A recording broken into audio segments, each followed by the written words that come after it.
تاریخ کے اندر سائنس کے بہترین دماغوں اور انسانیت کے بہترین موصلوں کے نام سے واقفیت عام نہیں۔ آج سائنس نے جو ایک سمندر کی سی شکل اختیار کی ہے، اس میں ہر ملک کی حیثیت ندی نالے کی سی ہے، لیکن جب اس کے مرکز کی طرف بڑھیں تو یونانی علم کا سرچشمہ نمایاں نظر آتا ہے۔ لیکن آج ہم سائنس کا جتنا بھی مطالعہ کرتے ہیں، اس کا براہ راست رشتہ یونان کے ارسطو سے ملتا ہے۔ ارسطو نے کیا کیا کارنامے سر انجام دیے، 2000 سال تک لوگ اس کو خدا کا درجہ کیوں دیتے رہے، اور کیوں ارسطو کی وجہ سے کئی سائنسدانوں کو موت کے گھاٹ اتار دیا گیا یا پھر جلا وطن کر دیا گیا، یہ ساری کہانی آج میں آپ کو بتاؤں گا۔ میں ہوں طلحہ چودھری اور آپ دیکھ رہے ہیں الگوزو کی سیریز کی 8th ایپیسوڈ ہو واز ارسطو۔ ارسطو اپنی زندگی میں ہی یونانی تہذیب کے وسیع دائرے میں ممتاز ترین عالم شمار ہوتا تھا، اور وہ قدیم زمانے کا سب سے بڑا فلسفر اور سائنسدان تھا۔ اس نے فلسفی کے اندر فارمل لاجک یعنی منطق، یعنی دماغ سے سوچنے اور سنی سنی باتوں پر یقین نہ کرنے یا پھر ریشنلزم کی بنیاد رکھی، اور سائنس میں بھی بے شمار مہارات دکھائیں۔ اس میں کوئی شک نہیں کہ ارسطو کے بہت سارے نظریات آج ختم ہو گئے ہیں، لیکن اس کی سوچنے کی صلاحیت اس زمانے کے مطابق بہت زبردست اور سب سے الگ تھی۔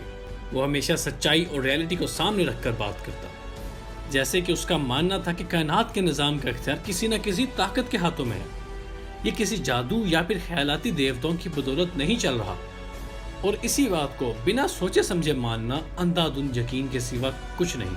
اس کا ماننا تھا کہ ہم جب بھی کسی بات کا نتیجہ نکالیں تو ہمیشہ اپنے مشاہدے یعنی آبزرویشن اور لاجک کو سامنے رکھتے ہوئے نکالیں۔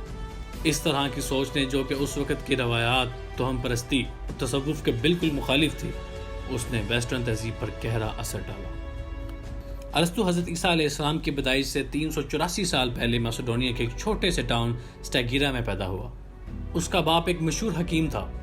17 سال کی عمر میں ارسطو ایتھنز چلا گیا اور پلیٹو، جسے ہم افلاطون کے نام سے جانتے ہیں، اس کی شاگردگی اختیار کر لی۔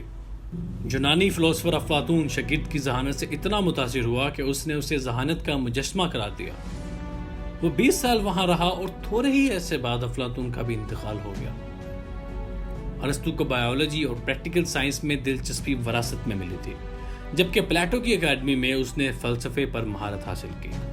حضرت عیسیٰ علیہ السلام کے پیدائش سے 342 سال پہلے ارسطو واپس میسیڈونیا آ گیا، جہاں وقت کے بادشاہ نے اسے اپنے بیٹے کا ٹویٹر رکھ لیا۔ اور کیا آپ جانتے ہیں کہ ارسطو کا شاگرد کون تھا؟ جی ہاں، جس کا استاد افلاطون ہو وہ ارسطو کیوں نہ ہو، اور جس کا ارسطو جیسا استاد ہو تو شاگرد سکندر کیوں نہ بنے۔ اس کا شاگرد سکندر تھا، جسے آج لوگ سکندر اعظم کے نام سے جانتے ہیں، جس نے پوری دنیا کو فتح کیا۔ خیر، اس کی کہانی میں آپ کو آنے والی ایپیسوڈز میں بتاؤں گا۔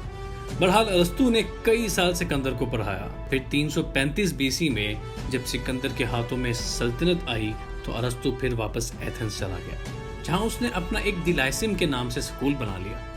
اس کے سکول میں حیوانیات اور نباتات کے مطالعے کے لیے خاص انتظامات تھے۔ صرف ایشیا اور یونان میں قریباً 1000 آدمی نباتات اور حیوانات کے نمونے جمع کرنے پر معمول تھے، اور ارسطو کے کہنے پر ہی سکندر نے دریائے نیل کے سیلابوں کی وجہ تلاش کرنے کے لیے ایک مہم بھیجی۔ یہاں اس نے مزید 12 سال گزارے، اور تب تک اس کا شاگرد فتح کے بہت سارے جھنڈے گاڑ چکا تھا۔ سکندر نے کبھی اپنے استاد سے مشورہ نہیں لیا، لیکن اس نے ریسرچ کے لیے بہت بڑا وظیفہ مقرر کر دیا، اور یہ تاریخ میں پہلی مثال تھی کہ ایک سائنٹسٹ کو گورنمنٹ کی طرف سے اتنا زیادہ ریسرچ فنڈ ملے۔ بہرحال ارسطو کے سکندر کے ساتھ تعلقات دن بدن بگڑ رہے تھے، کیونکہ ارسطو سکندر کے جابرانہ نظام کے خلاف تھا۔ ایک بار تو سکندر نے ارسطو کے بھتیجے کو غداری کے مقدمے پر پھانسی چڑھا دی، تو ارسطو کی موت کا خدشہ بھی منڈلانے لگا۔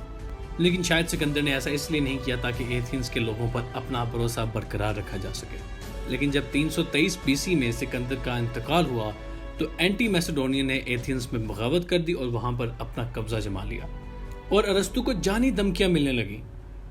ارسطو نے عقل مندی دکھائی اور سقراط کے ساتھ ہونے والی سزا کو یاد کرتے ہوئے خاموشی سے ایتھنز سے یہ کہتا ہوا نکل گیا کہ وہ ایتھنز کے لوگوں کو فلسفے کے ساتھ گناہ کرنے کا دوسرا موقع کبھی نہیں دے گا۔ اور چند ماہ بعد 322 BC میں 62 سال کی عمر میں اس کا انتقال ہو گیا۔ ارسطو نے قریباً 170 کتابیں لکھی، جن میں صرف 47 ہی بچ پائیں۔ اس کا سائنس پر کیا گیا کام آج کے سائنس کے انسائکلوپیڈیا سے کم نہیں۔ ارسطو نے astronomy, zoology, physics, geology, geography, anatomy, فلسفی اور ایمبریولوجی اور اس وقت کے ہر ایک مضمون پر لکھا جو کہ اس وقت کے گریک لوگ جانتے تھے۔ اس نے اپنے زمانے میں پورا ایک ریسرچ پروگرام بنایا ہوا تھا. وہ ریسرچ کے لیے اسسٹنٹ مقرر کرتا تھا جو کہ اس کے لیے ڈیٹا اکٹھا کرتے تھے اور پھر وہ خود اس ڈیٹا کی تصدیق کرتا اور پھر اس پر لکھتا. اور نہ ہی صرف سائنس بلکہ اس نے اخلاقیات، meta physics, psychology, economics, theology اور پالیٹکس کے متعلق بھی لکھا. اور اس کے علاوہ بھی اس نے ایجوکیشن، پوئٹری، آپس کے معاملات، لین دین اور ایتھنز کے کانسٹیٹیوشن کے بارے میں بھی لکھا. سائنس محض مشین کی ایجاد کا نام نہیں بلکہ سائنس سوچنے کا ایک طریقہ بھی ہے. ارسطو نے منطق یعنی لاجک کی جس سائنس کو جنم دیا، اس نے آنے والی نسلوں کے سوچنے کے ضابطے اور ذہنی ڈسپلن کا ایک معیار پیش کیا. ارسطو کا سب سے بڑا کارنامہ تھیوری آف لاجک تھا اور شاید اس کے اسی لاجک نظریے کی وجہ سے وہ باقی مضامین میں بھی ریسرچ کر سکا. اس کے خیالات بالکل حقیقت پسند تھے، نہ ہی وہ توہم پرست اور نہ ہی وہ انتہا پسند تھا. وہ پریکٹیکل کامن سینس پر یقین رکھتا تھا. اس کے تمام کام کا Latin, Syria, Arabic, Italian, English, French, German اور ہیبریو زبان میں ترجمہ ہوا. اس کا زیادہ تر کام اسلامی فلسفے پر گہرا اثر رکھتا ہے اور اس کی تعلیمات کئی صدیوں تک یورپین سویلائزیشن پر غالب رہی. ارسطو کی عظمت کا یہ عالم تھا کہ اس کی غلط باتیں بھی صدیوں تک عقیدے کے طور پر قبول کی گئیں. اس کی عظمت سائنس کی مزید ترقی کی راہ میں دیوار بن گئی اور 1600 عیسوی میں برونو اس لیے زندہ چلا دیا گیا کہ اس نے نظام شمسی کے بارے میں ارسطو کے خیالات کی تردید کی. 40 سال بعد گلیلیو کو بھی تاعمر نظر بند کر دیا گیا کیونکہ اس نے ارسطو کی اس بات پر اتفاق نہیں کیا کہ زمین ساکن ہے اور سورج اس کے گرد گھومتا ہے. اور جب کیپلر نے یہ بتانا چاہا کہ تمام پلینٹس ایلپس کی شکل میں گھومتے ہیں تو اس کو بھی کافی مشکلات پیش آئیں کیونکہ ارسطو نے 2000 سال پہلے یہ کہہ دیا تھا کہ گردش کا راستہ گول دائروں میں ہے. اور اسی طرح جب ارسطو نے دنیا کو آگ، پانی، ہوا اور مٹی کے 4 عناصر کا مجموعہ قرار دیا تو صدیوں تک اس کو چیلنج کرنے کی کسی میں جرأت نہ ہوئی. سائنس پر ایک شخصیت کی اتنی مضبوط گرفت دیکھتے ہوئے روجن بیکن نے اعلان کیا کہ اگر میرا بس چلے تو میں ارسطو کی سب کتابیں جلا دوں. اور صرف اسی بات پر اسے 14 برس کی قید تنہائی کاٹنا پڑی اور اسی تنہائی میں اس کا انتقال ہوا.